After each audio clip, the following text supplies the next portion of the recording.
Allô, allô, bon amour à tous. Aujourd'hui, nous allons voir qu'est-ce qui fait la différence entre chaque être humain. Nous allons observer le système énergétique de tous les êtres. Donc, je prends le cas de l'être humain. Pour parler de nous, c'est plus facile.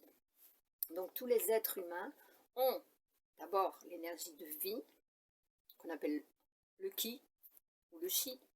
Voilà. Nous, en français, nous disons l'énergie de vie, l'énergie vitale, et nous avons la réserve d'énergie que vous connaissez peut-être sous le nom de l'énergie Kundalini, dont je parle en français du pouvoir de la conscience, qui, en plus développé, va nous donner la conscience du pouvoir, je dirais même la conscience de la puissance de l'être. Voilà. Cette énergie, chez l'humain, elle se trouve à la base de son tronc et elle se libère naturellement ou par accident ou provoquée par des attitudes, des mouvements en l'ignorant ou non.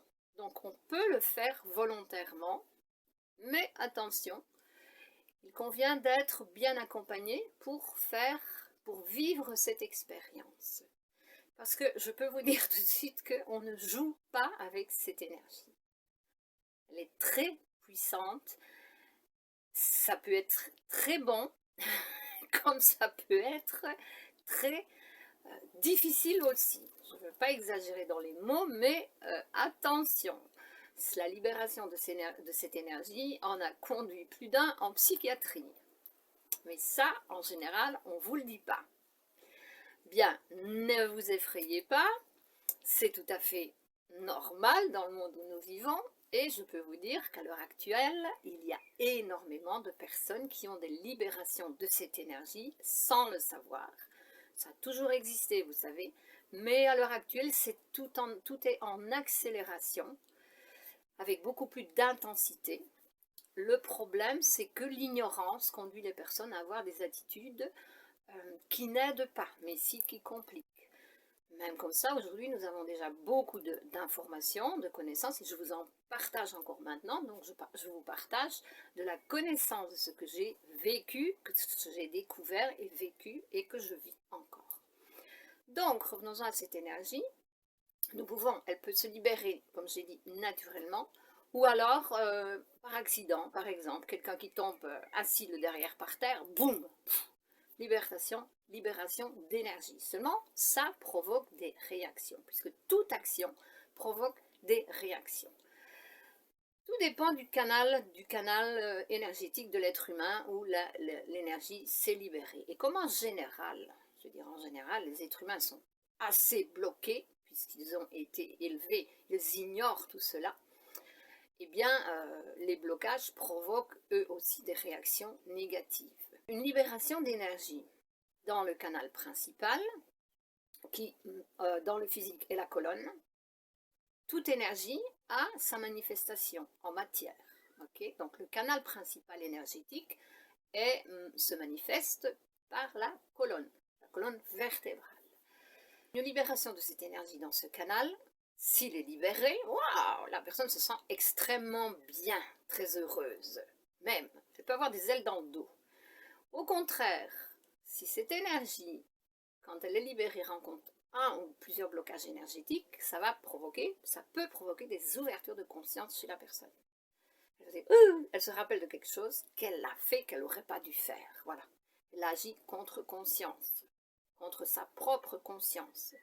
Nous voyons ici la nécessité de comprendre l'individu, l'individuel, une conscience par personne.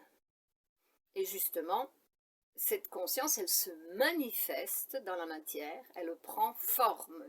Donc, le corps d'une personne, quand je dis le corps, c'est le tout, c'est sa voix, la couleur de ses cheveux, la couleur de sa peau, ses formes, et puis la vie de la personne, ce qu'elle fait, ce qu'elle ne fait pas, ce qu'elle mange, ce qu'elle aime, ce qu'elle n'aime pas, le tout, toute l'existence de cette personne, elle représente en fait, en réalité, la manifestation de son niveau de conscience. Donc, nous voyons bien l'individu ici. il n'y en a pas deux égales. Parce que s'il y en avait deux égales, il y aurait deux êtres absolument égaux qui auraient absolument la même vie, donc il y aurait deux planètes Terre. Il n'y en a pas. Du moins, je n'en ai pas connaissance. Et je vais vous dire une chose, l'énergie, la création, elle ne perd pas son temps à faire deux fois la même chose. Deux expériences, pour elle, ne sont jamais les mêmes. Il y a toujours une petite dose de quelque chose en plus pour voir si la personne va se réveiller avec la nouvelle dose, avec la nouvelle expérience, avec une petite dose de souffrance en plus. Voilà.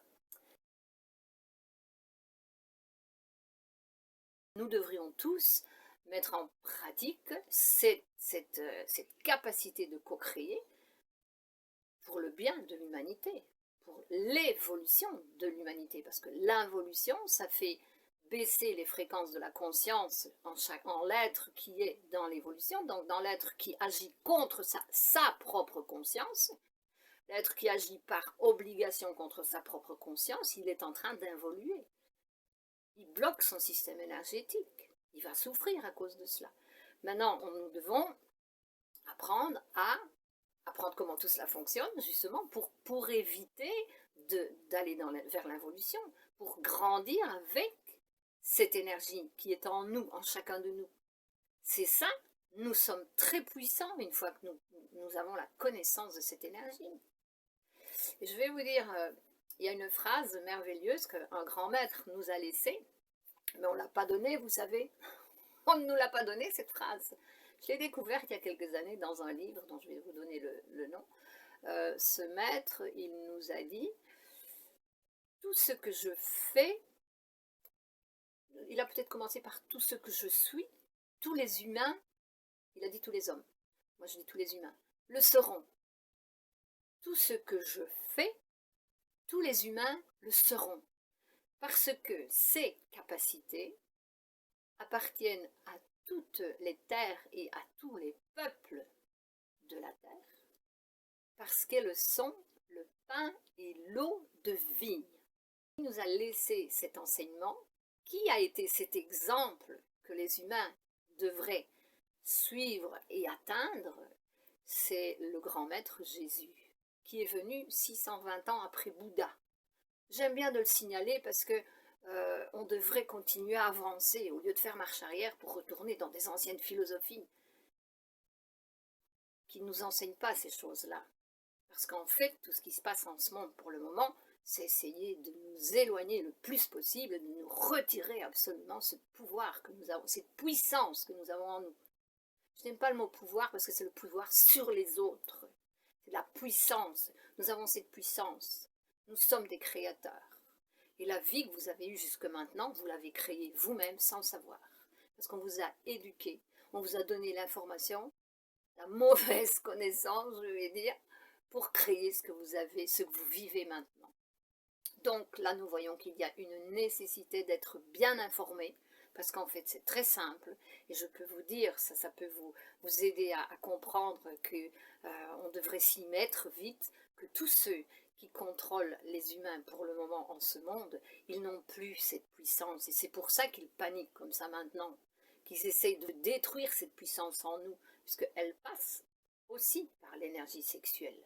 Maintenant que les énergies, pour pouvoir développer cette puissance, nous devons d'abord comprendre que notre énergie a besoin d'être désintoxiquée. Comment est-ce qu'on désintoxique une énergie sexuelle? Eh bien, en faisant l'amour, la sexualité, pardon, avec amour, rien que dans l'amour.